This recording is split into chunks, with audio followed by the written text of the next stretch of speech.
But this is something I was thinking about a couple days ago, and it stuck with me. I think that on the subject of the bipolar stuff, I don't know if it is bipolar or if it's just everyone has big mood swings. Everyone gets discouraged. And what is the discouragement? I don't know if you've ever had a bad trip on mushrooms, but it's like what a bad trip on mushrooms is. It's distilled fear or something. It's like you are walking through the figurative valley of the shadow of death. It just feels like everything is wrong, everything is bad, and there's just fear. Sometimes it's just a feeling of wrongness, but sometimes it's just outright fear, just like abject, just like, oh my God, everything is going bad. And I just realized that there's a lot of parallels between my negative mood swings and a bad trip. I'm getting better recently at countering the discouragement. It used to be that every time I would go out and I would have a bad night, it was because I would find something that I didn't know how to do, some skill that I didn't have, some situation that I hadn't accounted for, some sequence of events that I had never practiced or seen. And so I had no way of knowing how to approach it or be good at it. And so a lot of time I'd go out and I would find something like that and I'd be like, I'm having a bad night, but also I found something new. I found some information. I'm gonna go home and I'm gonna think about this. I'm gonna practice this. I'm gonna work on it, and I'll come back and I'll try again in the future. There's hope for the future. And what I've realized recently is that I think I've run out of those. I've basically started to be there. I have all the skills, but I'm still having these huge moments of discouragement and just huge mood swing, and and it really sort of it's like a cloud comes and just depression basically in the moment, just like, oh fuck, I've been working on this for so long and I'm still not good at it. And then recently, I think because I have gotten to the place where I have all the skills, it's slowly starting to percolate through that I have all the skills. And so when the discouragement comes, I can sort of just be like, oh, but I have been here before. I've experienced this before. I know the situation. I can push back. And that's really weird because it's like all of a sudden, this has been the case several times in the last week or two where I'll go out and I'll encounter a situation and my mood will start to swing south. And then I will start to be like, oh, I remember, I know how to deal with this, or I know a workaround for this. And I'll do it. And then my mood will start to come back up. And it's like I'm actually having this really live action tug of war with my perception of hope. And it's weird because before I could do this, but it usually wouldn't stick because I just didn't have the skills and the knowledge. And now I have the skills and the knowledge. And so now it's just like definitely the discouragement and the hopelessness is profound, but it's not as profound as it was before because I can push back. And sometimes it works and sometimes it doesn't. But I think I'm starting to get to the end of the see a light at the end of the tunnel and start to be like, oh, I think that it's possible that soon there might be a time when the discouragement is always dismissible. I can always dismiss it, and 100% of the time. I was thinking writing about this a lot. I was really high on this weed. I think I used to go out alone because I've been going out alone. I don't know how true that is. I don't count going to a private party or to a party where I know people as going out alone. Like going out alone for me is going to a bar or going to any situation where I literally don't know anyone. And there's definitely a palpable difference between going to even if it is a bar or a place where you don't know anyone, if you meet someone, then the whole mood shifts. And now it feels more like a private party because you have someone there. And, or at least like it can feel that way depending on how long that person stays. But so it used to be I would go out alone and I would just repeatedly have these nights where I would find things that I don't know and I would have to think about them, go home and think about them, work on it, practice it. I do run scenarios in my mind about what to do in certain situations. A lot of theory, a lot of theoretical stuff. And now it's like, and so I would go out alone and it probably only worked like a successful evening where I was talking with people, maybe 25% of the time, honestly, in the last 2 years. In the beginning, it was 25% of the time. And it's slowly gotten better.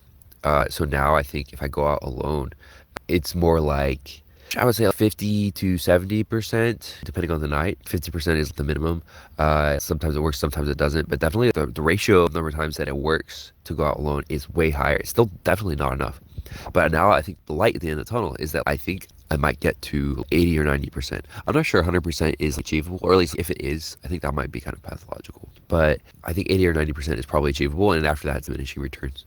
But if I can get to 80 or 90%, then that would mean I can almost 100% guarantee that when I go out alone, I'll have a good night. I'll be able to make friends. I'll have a good time. I'll be able to approach and talk with women because sometimes it's really weird. It's very psychological mind games going out. And sometimes talking with women is easy depending on, I feel like there's a strong momentum effect of if I go out If I have been talking with people, then sometimes talking with women is easy. If I have been talking with women for some reason, then talking with other women is really easy.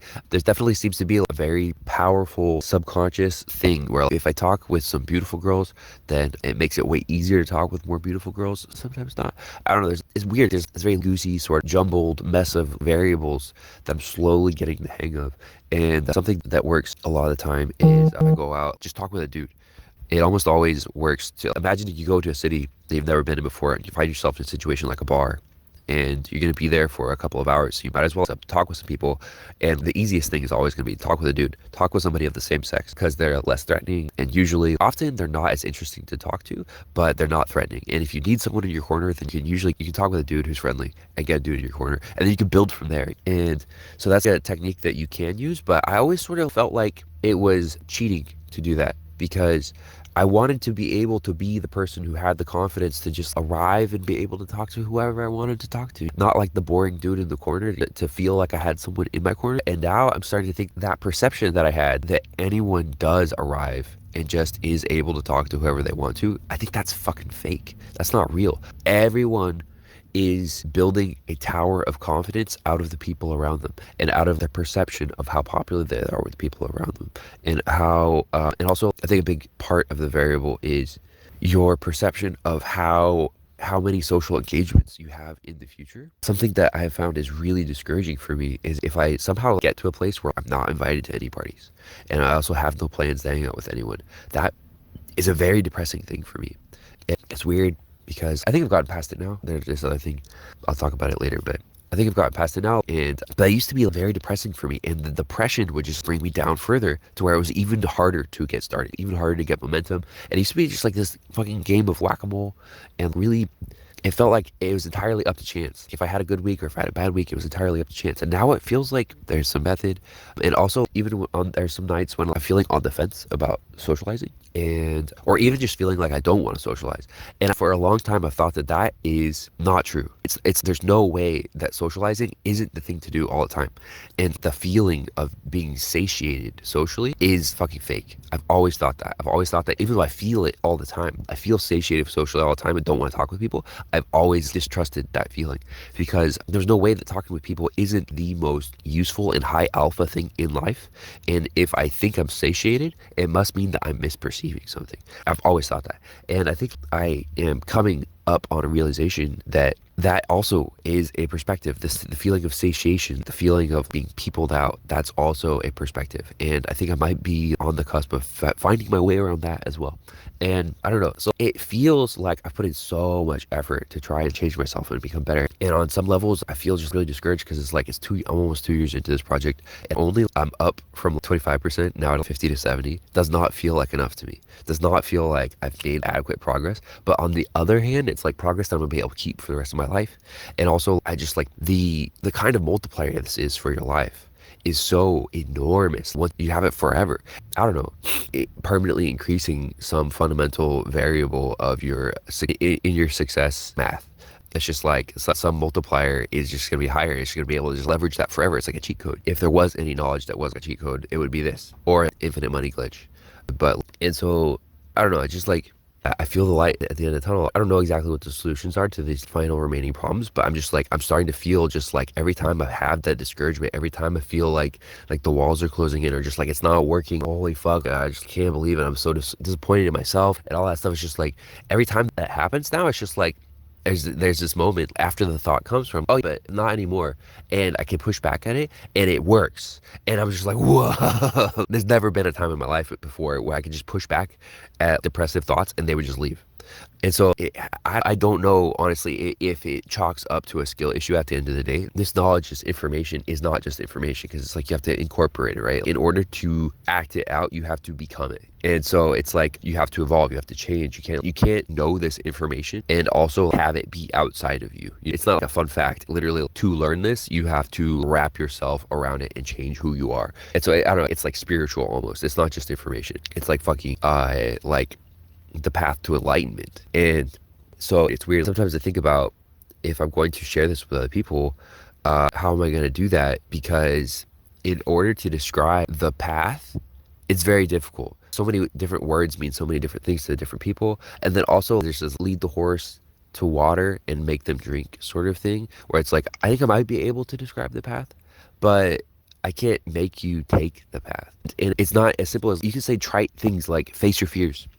And it doesn't, that's such a stupid thing to say. What does it mean to face your fears? It doesn't mean anything because you have so many of them. And also they're coming at you from different directions. And to face one fear often does not solve the problem of the ecosystem of fears. You have to face all of them. You have to build up to the point where you've conquered all of them at the same time. And that's when you actually transcend into a new level and become someone better. And I don't know, I can do my best to describe it. I'm going to do my best. But I don't know. I don't know if it's going to sink in for other people. I don't know. Long ass voice. Yeah.